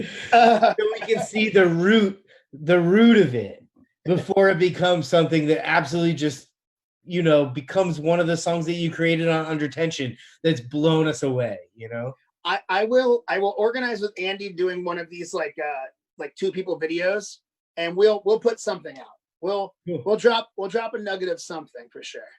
Cool. I don't want to give too much away, and I don't want to toot my own horn, but it's really fucking good. It's really good. I'm excited about it. Does it sound as good without the mustache? I'd be lying if I didn't say singing everything. Everything is better with this. This was my wife's idea. I didn't want to grow a mustache, but now I'm kind of into it. I'm kind of into it. I tried it for about 10 seconds. It took me about a month to grow something that you could actually maybe discern on a camera.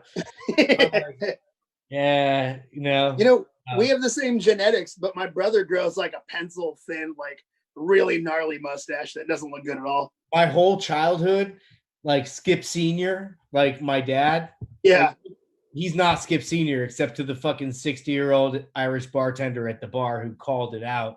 But he had a Raleigh Fingers mustache my whole childhood. And then, that's awesome. He shaved it off at one point. I think when I came up to college, up to the Bay Area, and my sister lost her shit because she had never seen my dad without the mustache. Yeah. And it's so funny now that mustaches and facial hair and all that is such a big deal because it was never ever a thing until recently, Yeah, I mean, your dad did. Yeah, it's. I feel like, especially right now, I feel like I look like an alternative music professor at like UC Berkeley or something. Yeah, we need to change that. Oh wait, you don't like this? Yeah, this is my. I realized earlier when we were chatting that was a fucking window behind you.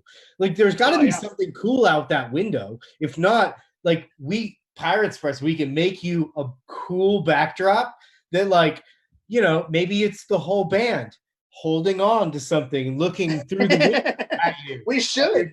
Like, we should totally make something rad, you know? Dude, I'm so into it. We'll make sure Gowdy sprays it down with disinfectant before he sends it to you, like all the records. Nice. Gowdy said he wants to put a show on where everyone's just riding around in hamster balls. Invent a disposable, compostable hamster ball, my friend. Yeah. And furthermore, Gowdy, hamsters don't hang out in balls, they hang out in wheels. That's true. They're greasers, man. They're all greasers. They're just hanging out in wheels all the time. I think I know the answer to this question, and I have my own answer, but what do you think is the most underrated band on your label? Ooh. We're a fucking label of underrated bands. What are you kidding? We're like called Underdog Records, you know what I mean? Are you kidding me? Like, I don't know. Like, personally, like, within the heart and soul of my, like, inner being. Yeah. Small Town. Yeah. Maybe. Or the Ratchets. On a bigger level, the Ratchets, but Small Town on, like, a smaller level. If I had to choose a band that, like, I would feel comfortable putting on a tour opening for Green Day, like, on a whim, it would be the Ratchets. So like, good. If they could play in my living room every night and it was just a live performance, maybe I would probably, I don't know, that'd be a tough choice.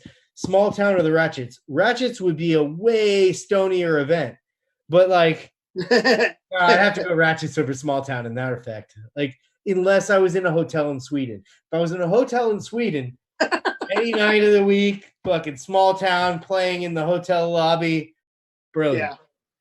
Dude, what's that Rockers Taking Over album that the Ratchets did? Is that what it's called? Glory Bound. Yeah, Glory Bound. That album is so fucking good. I know you and I have said Rockers, right? Nice. Hell yeah. The whole band got that. Oh, that's rad. With us here in SF when they came out, like, after the album came out and everything. All of us have it. It's, yeah. I listen to that every tour in the van. Like, Born Wrong, that piano intro song on that album is so good. I think the Downtown Struts didn't get nearly the accolade they should have. That band is incredible. They got accolades. Yeah. The opportunities that were given to them weren't the opportunities that could have delivered something impactful more so than what was there. Like, for anybody that band hit, anybody that band impacted, it was deep and it was meaningful. Yeah. Those songs were fucking amazing. Absolutely. Problem was, if you actually had the opportunity to somehow put those tunes into the headphones of everybody who'd listened to Green Day in the last month, yeah, right, the impact that band would have had would have been huge.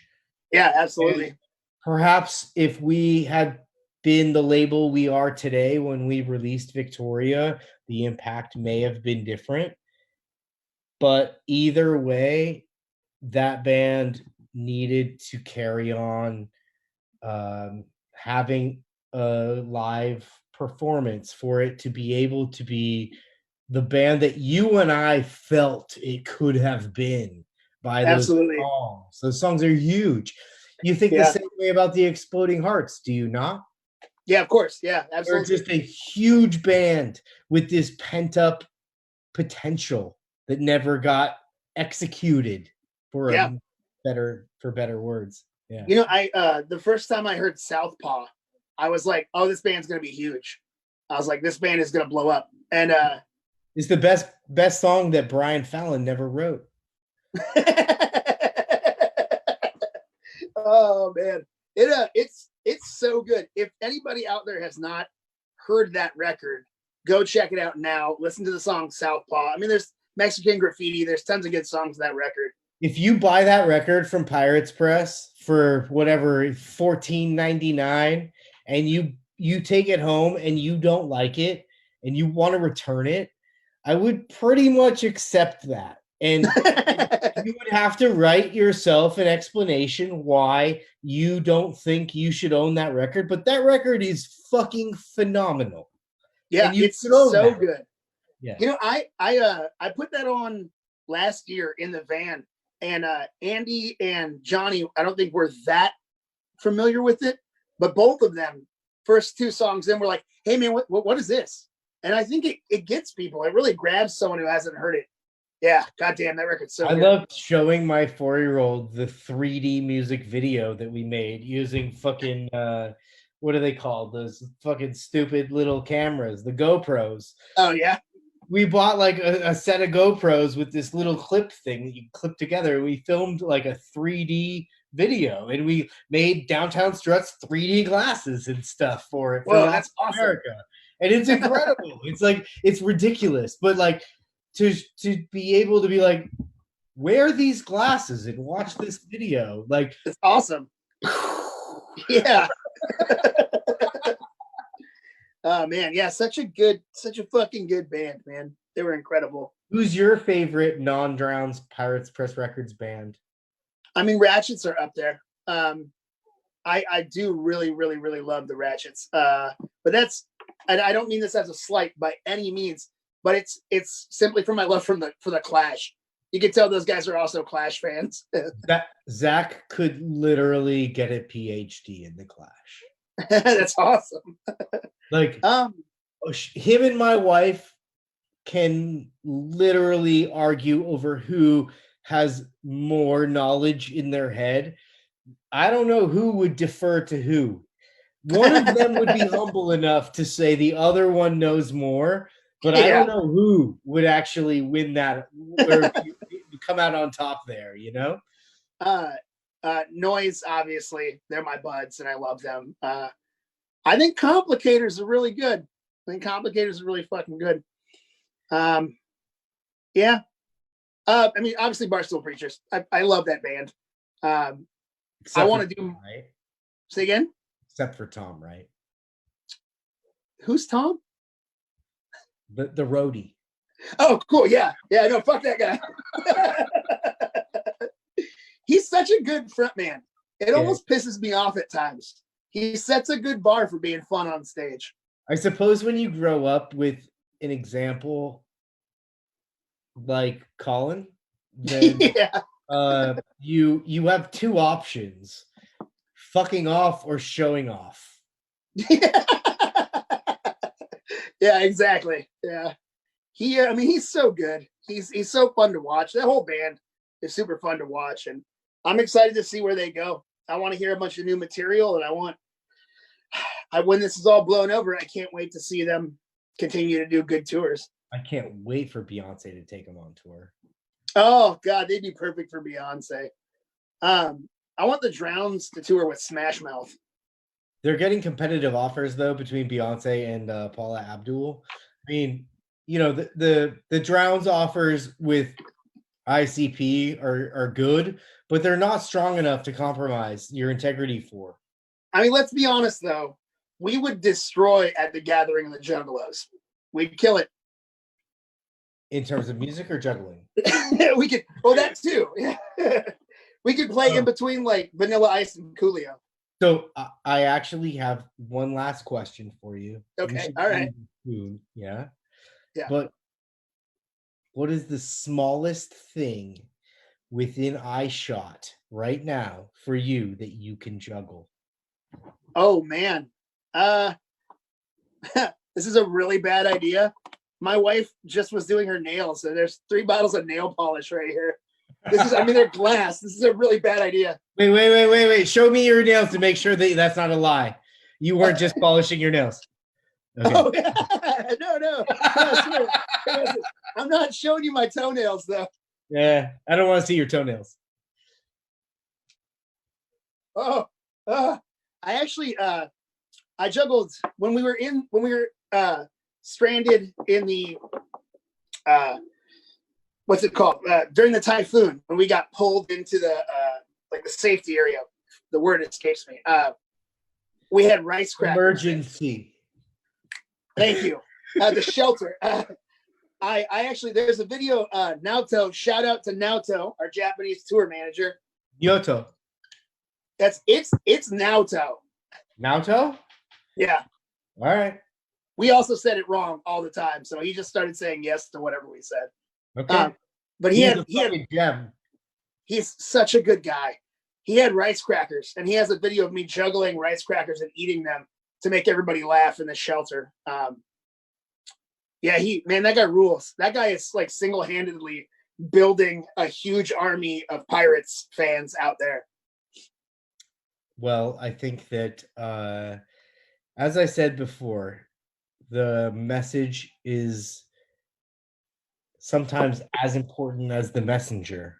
And I honestly believe that aggregate amongst all the bands on the label, the message that's being delivered to people through this kind of music right now that we're choosing to support is fucking PMA all the way, dude. It's fucking support our scene, support the people, support the ideas and integrity of all the stuff that's got us here to this point. And well, it's how we're gonna get through it. That's how we're gonna get through it. I mean, it's all we got, really. You know, people bitch about their powers or their rights being taken away with this whole thing, but you know what? You still have the right to not be a dickhead. You still have the right to put your energy into something that helps, and you still have the right to support others who do that. We all can make that choice. And love more than hate. Absolutely. You know, absolutely. No room for hate. My knuckles say A New Hope, like the first Star Wars movie. Yeah. And I got love. No room for hate. Exactly. Well, this was fun. Yeah. So the next live stream should be a giant 2-hour debate over what we're going to call our podcast. Totally down. And we might need to film it outside so I can smoke, because this is Woo! Well, or maybe I just need to quit. Maybe that's the impetus. It's a perfect timing. My mom just subscribed to that podcast. let me say before we end this, thank you for everything that you do, not only for my own band and the bands on the label, but punk rock in general right now. And your being a positive force without writing a song is incredibly admirable. And I hope that you're proud of yourself, because you should be. And you're helping guys like me remember to be creative in times like this. So thank you for being the backbone of a lot of these bands. That means a lot, man. Thank you. Of course, man.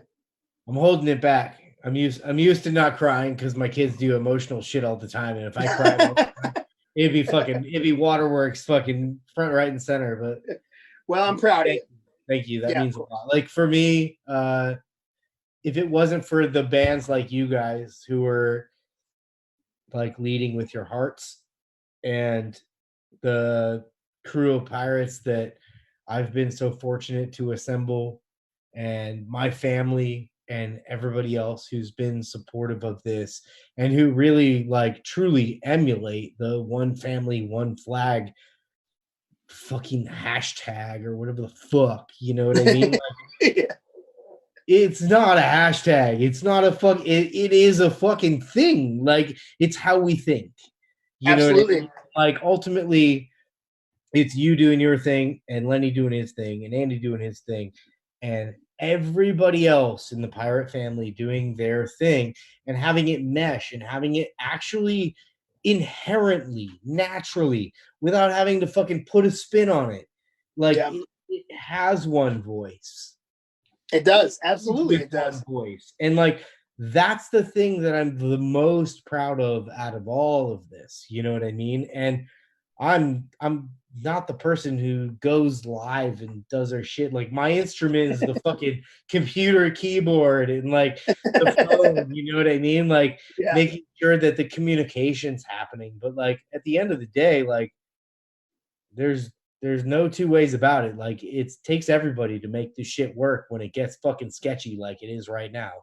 You know what I mean? And the more we can act as one, and like, if the fucking rest of the world is fucking defying common sense and science and medicine and everything else, at least the punk rock world doesn't have to be fucking stupid. Yep. You know, like, I'm Absolutely fucking proud of Rancid and Dropkick Murphys fucking canceling their huge ass tour. That like that's a multi-million-dollar venture.